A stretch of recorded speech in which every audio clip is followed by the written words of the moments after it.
Hello everyone, সবাইকে happy new year.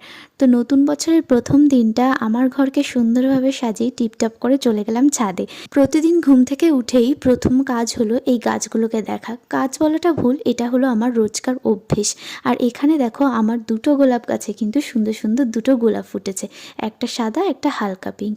আর নতুন বছরের প্রথম দিন একটু দুধ চা না হলে হয়, তাই সকাল সকাল দুধ চা আর মার জন্য কফি করে আমরা তিনজন মিলে একসাথে খেয়ে নিই। তারপরে এই ঘরটাকে একটু পরিষ্কার করে স্নানে চলে গেলাম। আর আজকে নতুন বছরের প্রথম দিন, একটু নতুন জামা কাপড় না পরলে হয়, তাই বোন আর আমি ঠিক করেই রেখেছিলাম আজকে আমরা নতুন জামা কাপড় পরবো। আর এখানে আমি টোনার আর ক্রিম ইউজ করে নিচ্ছি। তারপরেই আমার গাছের ফুল দিয়ে আজকে প্রভু শ্রীরামকে পুজো দেবো বলে ঠিক করে রেখেছিলাম।